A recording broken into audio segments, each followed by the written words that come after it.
주간 평안하셨습니까? 우리 양옆으로 앞뒤로 보시고 이렇게 인사하십시다. 예수님 안에서 행복하십시오. 혹시 최근에 보신 분도 계실 것이고 좀 이렇게 인터넷 댓글 아마 이렇게 올라온 글을 보신 분도 계실 겁니다. 이런 영화를 혹시 아십니까? 모스크바 국제영화제에도 지금 출품했다는데 성녀가 만든 산상수훈이라는 그런 영화를 혹시 보셨나요? 예, 신문에도 나왔고 인터넷에도 지금 아주 회자되고 있습니다. 성녀가 어떻게 예수님을 알까요? 그 영화의 내용은 그렇습니다. 인간의 행복을 꿈꾸는 부분이고 특별히 예수님이 가르친 이 산상수훈을 8명의 신학생이 동굴에서 서로 질문하고 토의해가면서 그 진리를 찾아가는 그와 같은 모습입니다. 사람은 누구나 행복하기를 원하죠. 그 행복에 무엇이든지 행복이 이루어질 수만 있다면 그 대상을 자기가 찾기를 원합니다. 심지어 신이라고 할지라도. 그래서 누구든지 행복을 추구하는 데 있어서 대상이 누구냐 하는 그것을 여러 모양으로 좀 잘 보여줍니다. 그런데 특히 그 영화를 평론할 때에 4대 종교 지도자들이 나와서 합니다. 하나님은 다 똑같은 분이다. 다만 표현하기를 다를 뿐이다. 그렇게 말하고 심지어 그 영화를 직접 제작했던 하나님과 사람을 연결시켜 줄 수 있는 유일한 길은 예수밖에 없는데 그 예수님 안에서만 진정으로 사람은 행복해질 수가 있다. 이런 말까지 합니다. 그러니까 하나님이라는 공통적인 신은 누구나 똑같다는 겁니다. 그리고 예수라고 해서 성령의 입에서 나오는 예수가 정말 성경에서 말씀하시는 예수일까? 이걸 우리는 한번 심각하게 고민을 해봐야 됩니다. 많은 사람들이 하나님을 다 찾습니다. 그리고 행복을 추구합니다. 그러나 정말 그 하나님은 어떤 하나님이냐? 우리가 믿고 있는 하나님은 어떤 분이고 오늘 이 본문에서 예수님이 말씀하시는 그 진정한 진리는 무엇일까요? 왜 심령이 가난한 자가 복이 있을까요? 성경에는 여러 모양의 복에 대한 말씀이 많이 나옵니다. 구약 성경에는 주로 복에 대한 말씀이 엄청 많이 나오고 신약 성경에 예수님의 행적 가운데서도 60번 이상의 복에 관한 말씀이 나옵니다. 그런데 바울 서신에 가면 복에 관한 이야기는 딱 3번만 언급됩니다. 그것도 일반적인 복이 아닙니다. 그 요한계시록에는 구원의 종말의 소망을 바라보는 그것이 복이다 그렇게 말합니다. 그래서 신약 성경 이후에부터는 복은 없다 이렇게 하는데 이건 성경을 잘못 본 거죠. 바울이 그 복이라는 용어를 다르게 쓰는 표현이 있습니다. 이것이 바울의 가장 핵심적인 건데 바로 예수 안에 씁니다. 그래서 오늘 예수님이 복이 있는 자는 이와 같은 자다. 심령에 가난한 자는 복이 있다. 이 말씀은 바울의 용어로 치면 예수 안에 있는 자는 복이 있다 하는 것과 똑같은 것입니다. 그래서 오늘 예수님 우리에게 어떻게 하시는 것이 진정한 복인가 하는 것에 관해서 말씀을 하는데요. 예수님이 산 위에 오르셨습니다. 그때 제자들이 그 예수님 앞에 발 아래에 앉았습니다. 이 발 앞에 앉았다는 것은 그리스나 로마에 보면 유능한 그 스승들 앞에 가르침 받기 위해서 앉는다는 의미고 또 여기에 앉았다는 이 의미는 예수님은 마태복음에서 왕으로서 나오시죠. 인류를 구원하기 위한 진정한 왕으로 오시죠. 그 왕적 통치, 왕적 다스림, 왕적 지배 바로 그것을 말씀합니다. 그러나 예수님은 요즘 우리가 흔히 겪고 있는 갑질을 위한 지배가 아니라 섬김을 위한 다스림이죠. 바로 그렇게 해서 예수님이 드디어 이 산 위에서 진리의 말씀을 가르치기 시작합니다. 그러면서 이런 자는 복이 있다. 우리는 누군가의 그 앞에 앉아 있습니다. 그리고 그 행복을 추구하기 위해서 날마다 그 대상을 바라봅니다. 그 대상이 무엇이냐 따라 행복의 기준이 달라지는 거죠. 3절 같이 읽습니다. 심령이 가난한 자는 복이 있나니 천국이 그들의 것이며 아멘. 심령이 가난한 자는 복이 있다. 마카리오스, 복이라는 뜻입니다. 그런데 왜 이런 자가 복이 있습니까? 가난한 자, 푸토코스라고 하는 것은 쭈그리고 앉은 자, 마치 그 부잣집에 앉은 쪼그리고 앉은 헌대를 앓는 나사로의 모습을 연상케 합니다. 이것은 역설적인 거죠. 아니, 부자가 행복하지요. 가난한 자가 왜 행복합니까? 그리고 예수님이 그 진리의 말씀을 전하시면 왜 이렇게 가난한 자, 너희들은 복이 있다 이렇게 말씀합니까? 로마의 지배 아래 있는 인구가 1억이었다면 8천 명이 신분이 종입니다. 노예입니다.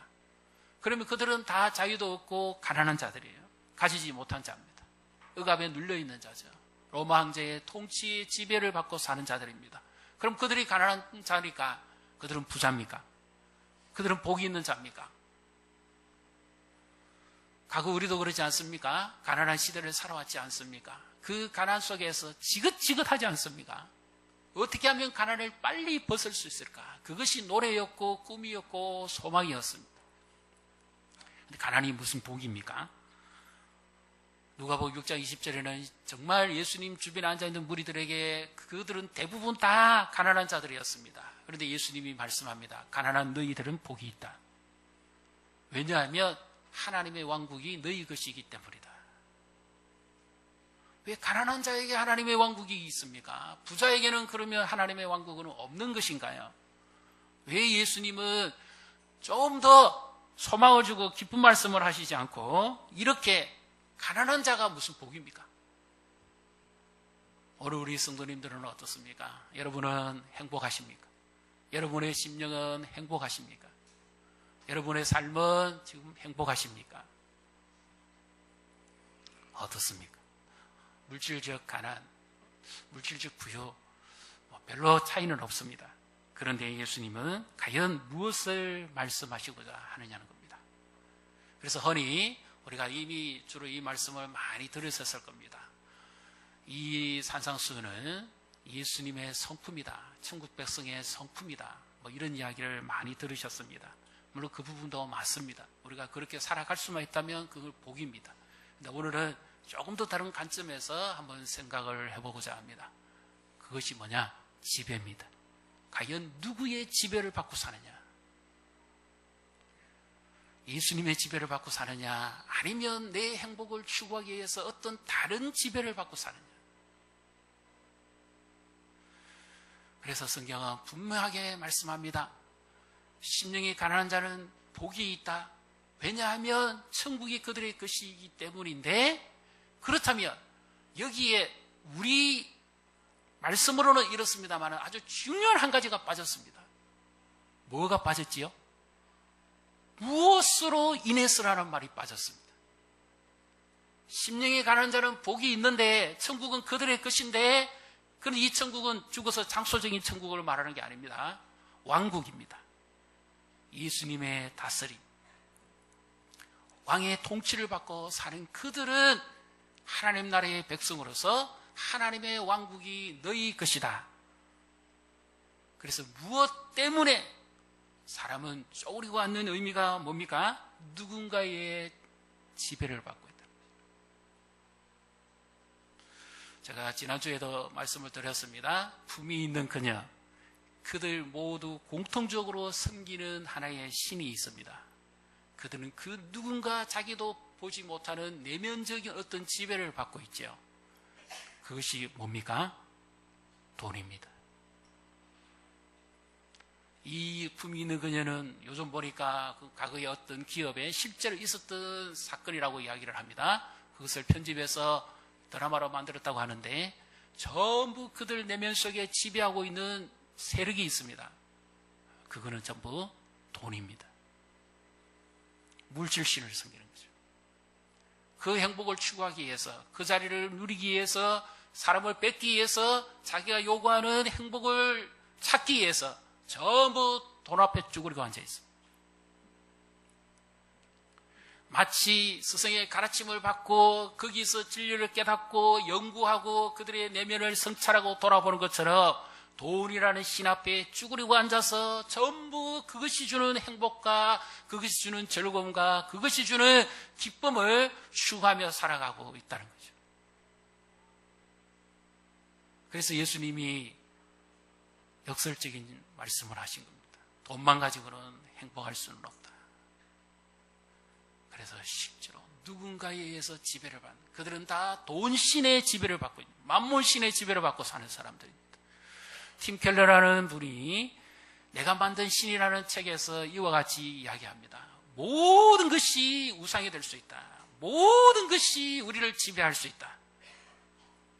자기의 행복과 부요를 위해서 심지어 자기 의가 자기의 우상이 될 수가 있고, 물질도 우상이 될 수가 있고, 자기가 사랑하는 대상이 우상이 될 수도 있고, 모든 것, 그 모든 것은 우리의 내면을 지배하고 정복할 수가 있다는 겁니다. 그러면 우상의 특징은 뭐예요? 지배하면 끌고 가는 겁니다. 지배하면 움직이는 거예요. 그리고 그것을 숭상하게 하고 그것을 경외하고 그것을 따르게 만들어버리는 겁니다.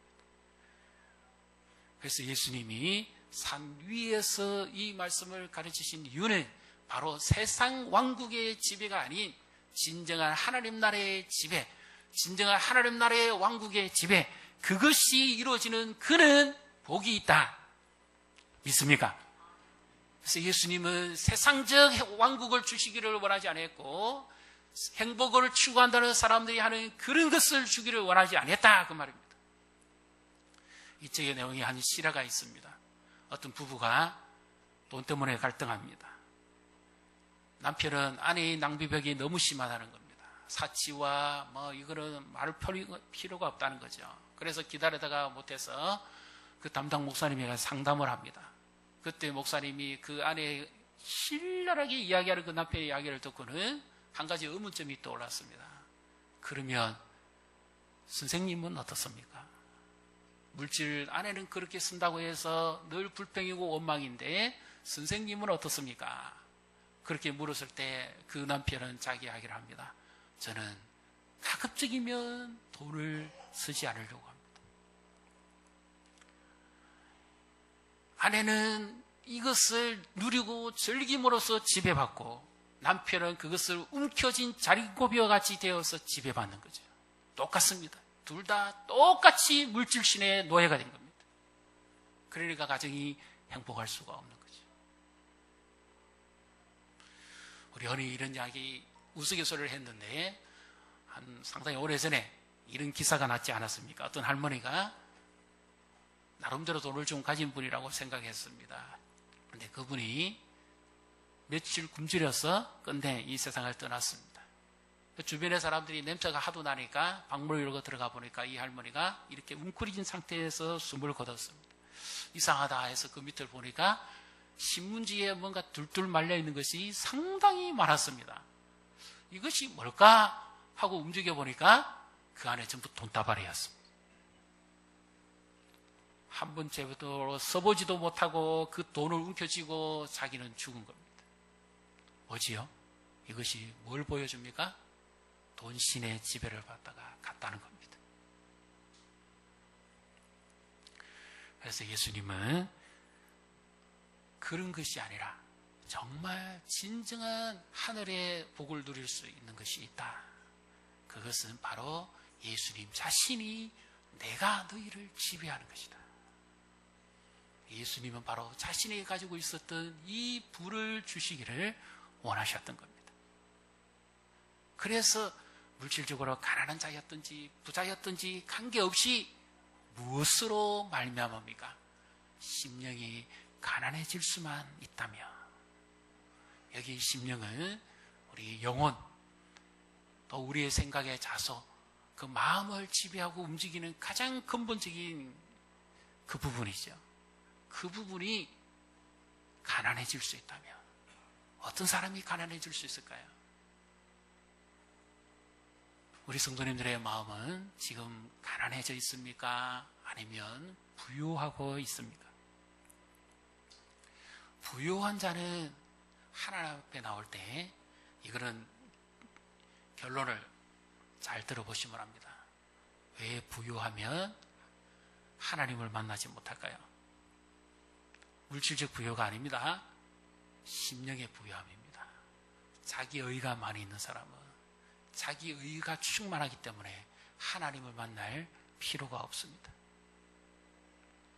가난한 마음이 되지가 않아요.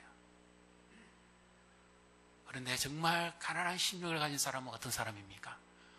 지금 뭔가에 의해서 자신의 힘으로는 꼼짝달싹하지 못하는 그런 절망과 아픔이 있는 사람이죠.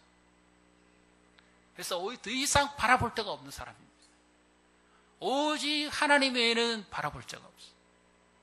그러니까 그런 자들은 어떻습니까? 심령이 가난해질 수밖에 없다. 과거에 우리도 그랬잖아요. 가난할 때는 울고 불고 예배당에서 기도하고, 왜요? 예수님밖에 기대할 분이 없거든요. 그래서 그 예수님만 붙잡았어요. 그래서 늘 빈 심령에 주님이 찾아오셔서 말씀해 주시고, 말씀에 배부름을 주시고, 그리고 영혼의 이 갈급함을 해결해 주시고, 예수님을 만나니까 기쁘고 즐거웠던 겁니다. 그래서 가난한 심령은 늘 복이 있다는 거죠. 자, 그런데 그 심령보다도 더 가난해진 심령이 있습니다. 어쩌면 드러나지 않지만 예수님 당시에 바리새인이나 서기관들이나 종교 지도자들은 자기 의가 가득 찼습니다. 그들은 심령이 가난해질 필요가 없습니다. 그들은 모든 인기를 누리고 모든 부의 대상자들이었죠. 그렇지만 그들은 예수님 앞에 인정받지 못했습니다. 그들은 자기의 심령이 그만큼 스스로 높아졌던 겁니다. 그런데 정말 심령이 가난해질 수밖에 없는 유일한 대상자들이 있지요. 어떤 부류의 사람들일까요? 죄인들입니다.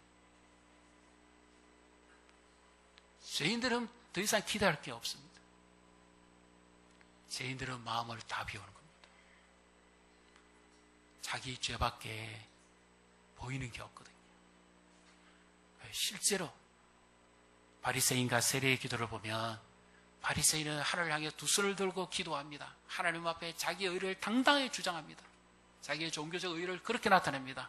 그러나 세리는 감히 서서 하늘을 쳐다보지도 못하고 무릎 꿇고 하나님의 자비만 구합니다. 누구의 심령이 채워졌을까요? 바리새인은 다 찾기 때문에 예수님으로 채워줄 필요가 없는 거였습니다. 그런데 죄인은 완전히 비어버린 심령이죠. 그만큼 절박했죠. 그러니까 그가 예배에 나올 때마다, 기도하러 나올 때마다 그는 가난한 심령으로 나올 수밖에 없으니까 그의 심령은 복이 있을 수밖에 없었던 겁니다. 오늘 우리는 어떻습니까? 우리의 예배는 하나님 만나시기에 우리의 심령은 가난합니까? 우리 성도님 지금 무엇 때문에 그렇게 심령의 가난함을 겪고 계신가요? 그래서 하나님이 지배하지 않는 영역은 반드시 대용품이 있습니다. 우상이 지배하기 때문이죠. 그래서 심령이 가난할 필요가 없어요. 그래서 예수님은 그런 것들이 아닌 진정한 예수님의 지배와 다스림을 주기를 원한 그와 같은 복을 내려 주시기를 원했던 것이죠. 그래서 저와 우리 성도님은 이 예수님의 지배와 다스림으로 살아가는 이런 복을 누리시기를 주님의 이름으로 축복합니다. 우리가 잘 알고 있는 앤드류 카네기라는 사람은 30세에 세계적인 갑부의 명단에 오릅니다. 그런데 그가 스스로 이런 말을 했습니다. 이 우상이라고 하는 힘은 아무도 끊어낼 자가 없다. 그렇기 때문에 그것을 미리 준비하지 않으면 결코 그 우상의 노예에서 벗어날 수가 없을 것이다. 그래서 자기는 부의 축적을 최대한 제한하려고 한다. 그러면서 앞으로 그는 2년 동안만 돈을 덜 벌고 35세부터는 선한 사업을 하다가 나는 여기서 완전히 사업의 소를 떼겠다. 이 자기 자서전에 나와 있습니다. 그런데 과연 그의 삶은 어떻게 됐을까요? 35세에 그는 정말 그 사업에서 손을 뗐고 그는 진정한 진리와 기쁨을 누리며 살았을까요? 자기 자신의 내면을 가장 성찰했던 그였지만 끝내 그도 그렇게 살지 못했습니다. 그가 경영했던 공장에서는 굶주린 노동자들이 발을 디어가면서 그렇게 고생하는데도 그도 역시 자기가 원했던 이 우상의 지배에서 벗어나지 못했던 겁니다. 그래서 뭡니까? 우상이 어떤 것인가 아는 것만으로 행복해질 수는 없다는 거죠. 그걸 막을 수는 없다는 겁니다. 진정한 내면의 자유를 줄 수 있는 유일한 한 분은 바로 예수 그리스도밖에는 없다 하는 것에 관해서 말씀합니다. 그래서 고린도후서 8장 9절에 우리 주 예수 그리스도의 은혜를 너희가 알거니와 부유하신 이로서 너희를 위하여 가난하게 되심은 그의 가난함으로 말미암아 너희를 부유하게 하려 하심이라.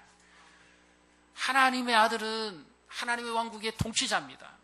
그럼 그는 얼마나 부한 자입니까? 모든 것을 가지고 부족함이 없는 자입니다.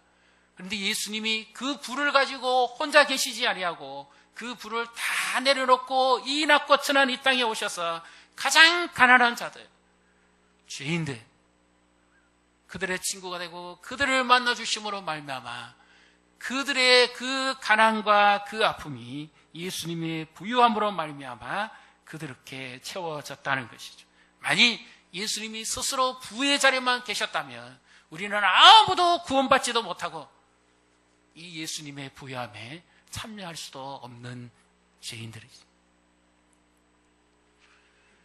그래서 예수님이 그렇게 말씀한 겁니다. 나의 부유함을 누릴 수 있는 심령이 가난한 자는 복이 있는 자다. 우리는 예수님의 지배를 받고 살아가고 있습니까? 아니면 육체의 힘, 아니면 어떤 내가 만든 나의 행복을 위해서 추구하는 어떤 그 신의 지배를 받고 살아가고 있지는 않습니다. 정말 예수님을 만났어. 그 예수님을 인해서 기뻐하고 즐거워 살아가고 계십니까? 아니면 내 안에 감춰져 있는 그것이 나를 지배하고 있지는 않는 거예요. 이 우상을 끊어낼 수 있는 유일한 힘은 대소물밖에 없습니다. 우리 힘으로 그 우상을 끊어내지 못합니다. 그래서 예수님이 가장 부유한 자로서 이 땅에 가장 천한 몸을 입고 오시고 가장 심령이 가난한 죄인들이죠. 그 죄인들의 죄를 예수님이 대속하시고 자신이 죄인처럼 죄가 없으시지만 죄인처럼 죽으셔야 됐던 이유가 바로 예수님 안에 있는 진정한 이 부유함을 주시기를 원했기 때문입니다. 예수님 안에 있는 이 진정한 기쁨과 부유함, 이것이 우리의 인생을 변화시키고 새롭게 할 수가 있는 것이죠. 사람의 마음속에 그 영혼에 무엇이 지배하는 자에 따라서 끌려가고 살게 됩니다. 우리는 진정한 하나님의 말씀이 우리를 지배하고 예수 그리스도 안에서 그분이 우리의 왕으로 오시고 우리의 삶을 지배하고 다스려갈 때 우리는 세상적 행복이 아니라 하늘로부터 내리는 이와 같은 복된 행복을 누리며 살아가게 되는 줄로 믿습니다. 우리 옆으로 보시고 축복하십시다. 예수님 안에서 행복을 누리십시오. 갈라디아서 5장 16절 17절에 이렇게 말씀하며 내가 이르노니 너희는 성령을 따라 행하라. 그리하면 육체의 욕심을 이루지 아니하리라. 이 말씀을 오늘 이 본문의 말씀과 한번 연이어서 해보겠습니다. 내가 너희에게 이르노니 너희는 예수님을 따라 행하라. 그리하면 육체의 욕심을 이루지 아니하리라. 내가 너희에게 이르노니 너희는 예수님의 지배를 받고 살아라. 그리하면 우상의 지배를 받고 살지 아니할 것이다. 나라고 하는 자기의의 우상, 물질의 우상, 명예와 행복을 추구하기 위해서 내가 만들어버린 그 우상으로부터 진정한 자유하는 길은 예수님의 지배를 받고 사는 길밖에 없다는 거죠. 이것은 한 번으로 끝나는 것이 아닙니다.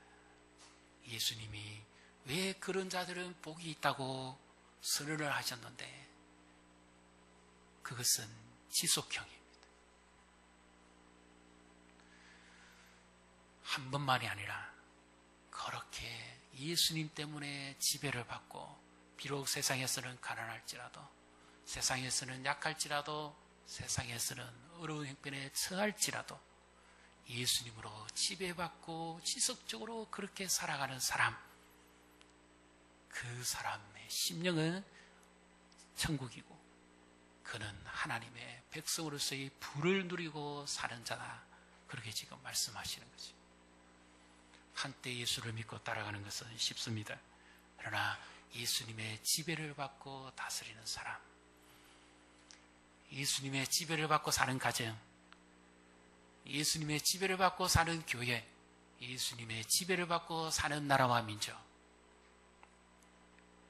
지속적으로 그렇게 살아가기가 힘들다는 말씀. 그래서 이것은 무슨 의미입니까? 예수님이 그렇게 주시지 않으면 안 된다는 겁니다. 우리의 어떠한 노력과 의로서도 안 되고 예수님이 날마다 내 심령을 지배해 주신, 그리하면 너희는 육체의 소욕을 따라 살지 아니할 것이다. 이 둘이 서로 대적함으로 너희가 원하는 것을 하지 못하게 서로 방해할 것이다. 갈라디아서 5장 25절 26절에 보면 만일 너희가 성령을 따라 살면 성령으로 행할지니, 이것을 바꾸며 너희가 만일 예수를 따라 살면 예수와 함께 행할지니 헛된 영광을 구하여 서로 노엽게 하거나 서로 투기하지 말지니라. 예수님의 지배를 받을 때는 천국입니다. 내 삶이 변하는 거죠. 그러면 가정에도 변하는 거죠. 예수님의 지배를 받는 만큼만 우리는 변할 수 있습니다. 예수님의 다스림 안에서만 진정한 우리는 영원한 행복을 맛보며 살아갈 수가 있는 것이죠. 그래서 예수님은 부유한 자로서 가난한 자가 되셨습니다. 지금 우리는 어떻습니까? 내가 지금 예수님 때문에 다른 것 다 잃어도 예수님 때문에 내가 설령 손해본다 할지라도, 예수님 때문에 오해를 받는다 할지라도, 예수님 때문에 내가 가지고 있는 것을 잃는다 할지라도, 예수님 때문에 예수님이 좋아서 내가 세상적인 습관을 버린다 할지라도 예수님 때문에 사는 이 즐거움이 너무 좋기 때문에, 그래서 더 이상 예수님을 포기할 수 없기 때문에 그렇게 살아가는 매 순간순간 하늘의 기쁨이 우리에게 임하고 하늘로부터 우리에게 보상이 주어지는 줄로 믿습니다. 그때마다 주님 우리에게 말씀하자. 나는 복이 있는 자다. 왜요? 내가 너를 인도하고 내가 너를 다스릴 것이기 때문에, 내가 너에게 영원한 천국을 줄 것이기 때문에 너는 복이 있는 자다. 이 사상소원에서 계속해서 주님이 말씀합니다. 하늘의 위로를 받는 사람들, 하나님으로 배부르는 사람들, 그런 사람들은 복이 있다. 그래서 오늘도 우리는 이 말씀 속에서 나는 정말 예수님으로 행복한가? 예수님의 지배를 받고 사는가? 그리고 우리 가정은 정말 예수님의 지배로 따라가는가? 예수님 때문에 행복할 수 있다면 이것이 진정한 즐거움이고 기쁨이고 천국의 소망인 줄로 믿습니다. 그래서 우리가 인생이 고달플수록, 괴로울수록, 외로울수록, 아플수록 그 예수님 바라보고, 또 우리 인생이 부해질수록, 잘 될수록 여전히 예수님 바라보고 살아간다면 우리는 주님이 주시는 진정한 기쁨과 즐거움을 누리며 살아가는 복을 누릴 수 있습니다. 이와 같은 하나님의 약속의 은총의 복이 저 우리 성도님과 교회에 임하시기를 주님의 이름으로 축복합니다.